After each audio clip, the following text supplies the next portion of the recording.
So, anyone want to tell me what the odds of a person adept with dealing with vampires just happening to show up randomly to a town that was recently taken over by vampires who just happened to kill the closest thing that person had as a family?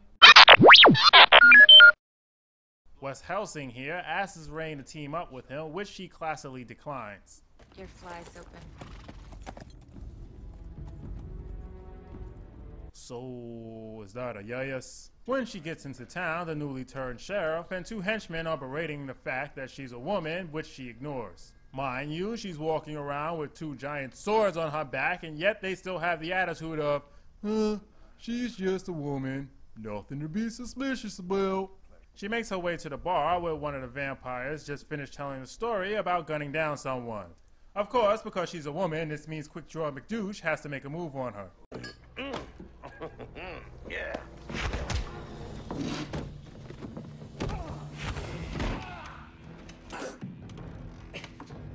Apparently the two know each other, and Rayne is going to kill him until he says she can be a part of their poker game. Yes, everyone knows poker was the ultimate parlay back then. And I can't ignore this anymore. Why is this guy wearing a cashmere sweater? All is going smoothly until Rayne plays 4 aces and is accused of cheating, and I have to say I agree. That 8 clearly isn't an ace. This all leads to a shootout in the middle of town.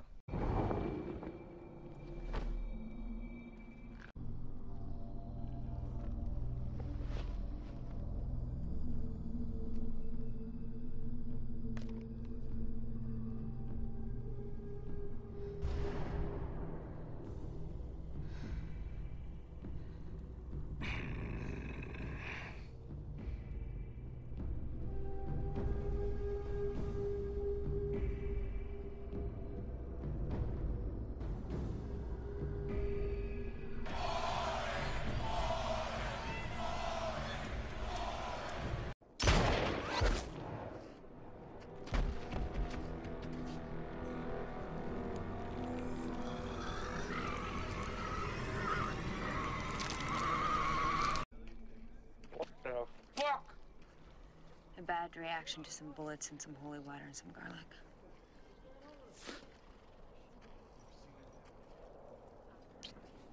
God bless his soul. I think you mean God rested. Oh, who gives a fuck? She kills the other two poker players when the sheriff comes out and shoots her gun out of her hand. I've had about enough of all this.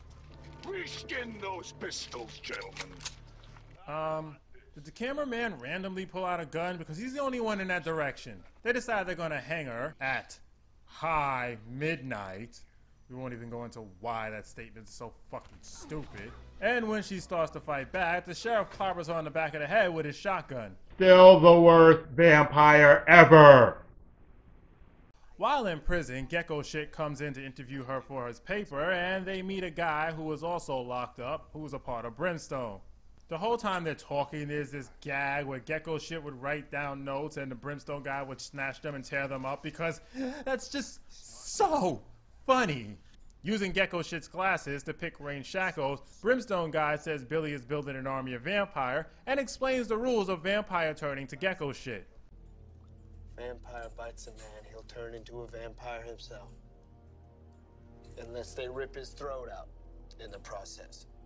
Based on the information received by Brimstone Guy, Gecko Shit figures out that Billy plans on building his army using people who come in on the railroad.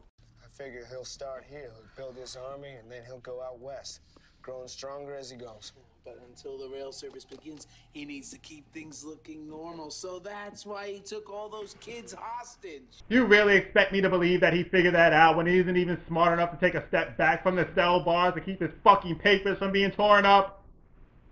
Bullshit! The bartender walks in and tells Rayne he has her swords because the cowboys traded it to him for some whiskey. Yeah, that's real bright. Arm a man whose children you've just recently stolen. And they decide to fight back.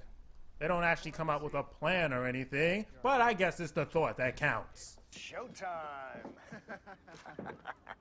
Oh, shit. What are you doing here, Bob? Wait, what does he mean, what are you doing here? You mean to tell me there was no guards outside the door?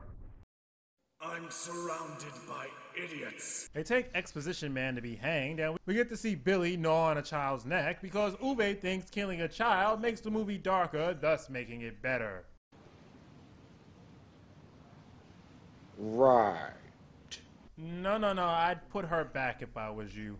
It didn't end well for the last person who pissed her off.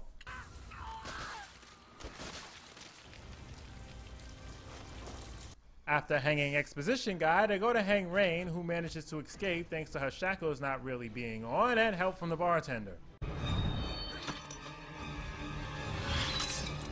You will not disappear.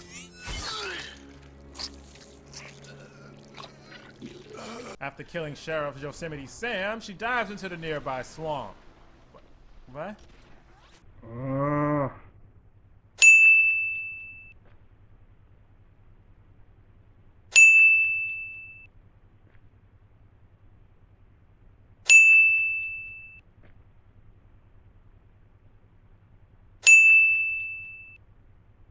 While all this is going on, the guy who got his balls tickled by Rayne's swords earlier burns down the railroad station and then rides off. You know, I'm pretty sure there's a less destructive way to deal with the termite problem. Bedbugs, on the other hand, you definitely burn that shit down. Very brave, little bartender. What do you want? Your life. My biggest regret was sticking around. And why did he bring the kids there? He doesn't know the relationship between the kids and Rayne, so there's no reason for them to be there. You are correct. It does not compute. Looks like you could use a friend.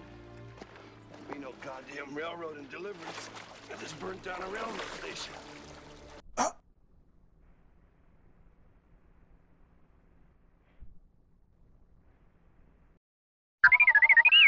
I'm fine. Just an aneurysm caused by pure stupidity. It seems she was hit a couple of times during the escape and explained that she's a Damphia, half vampire, half human. She tells Wyatt Dope that she needs blood to help her heal. You know what else would help her heal? Finding her fucking shelter! It's not hard! There's a house not too far away left behind by a couple of corpses that would make better accommodations than leaving her on the fucking cold ground in the middle of winter, you fucking... Fine. I'm fine. I'm fine. He gives Rayne some of his blood, and once she's well enough to heal, they decide they're going to need some help. The first guy they pick up is a corrupt preacher whose character is so over the top, I like to call him Father Ham. By the way, that's real snow they're filming in, so kudos to Natalia Mal for not catching hypothermia. The next guy they pick up is... The village idiot. We want you to kill for us. Who? More like what? What? Vampires. You with us?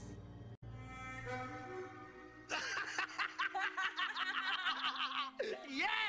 After Father Ham blesses their weapons... He's not a real fucking preacher, you fucker! Rayne gives them all brimstone necklaces. Where the fuck did she get those? Did she just pull them out of her ass? Well, I guess since she never has to take a shit, that's a good place to store them. But that's gotta make riding a horse really difficult. With all the formalities done, it's back to Deliverance for the final showdown. And could someone please explain to me why there are so many of these damn animal noises?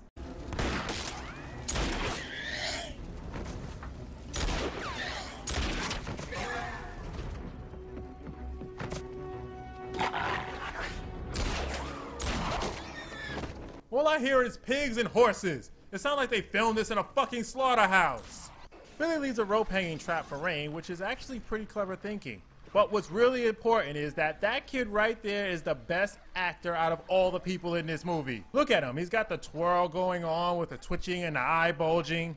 It really looks like he's hanging. Mind my words, this one is going to go on to do great things in the acting community. That or fade into obscurity. It's 50-50 really. Father Ham and the village idiot are killed, which means nothing to the audience because we didn't have any time to invest in them, and the people of the town fight back. You know, I don't even know why they bothered with garlic-blessed bullets when regular bullets seem to work just fine. Rayne manages to save the kids, but gets her ass kicked in the process, and Billy gives a big speech because that's what villains do. And now comes the final fight between Rayne and Billy. With knives, of course, even though this is a fucking Western. Wonder Vampire, Wonder Vampire. You bit off more than you can chew. Seems the whole world's after you. Your powers aren't the best. You're fighting such a mess. Is this the best that you can do?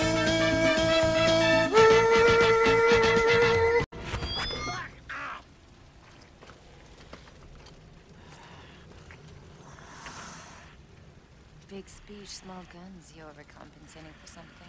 Big speech, small guns. That insult doesn't even make sense. Whatever. Thanks to a Gatling gun and a shovel handle in the heart, Billy is dead. The end. Well, that was a rather enjoyable movie. Of course not, you half-witted oversized paperweight! I thought the first one was bad. The acting was shit. The directing was shit. The lighting was shit. The story was shit. I feel like I'm having deja vu.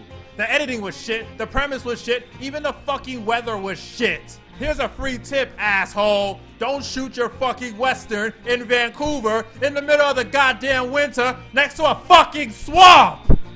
I'm Don Perignon saving you from getting ripped off.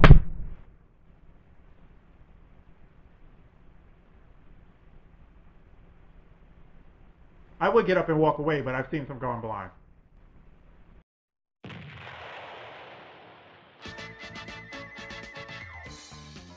Wonder Vampire, Wonder Vampire. You bit off more than you can chew. Seems the whole world's after you. Your powers aren't the best. You're fighting such a mess. Is this the best that you can do?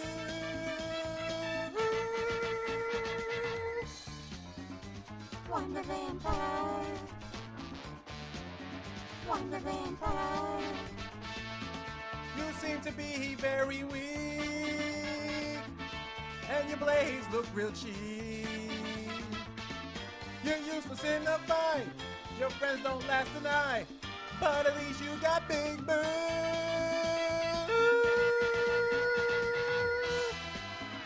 Wonder Vampire.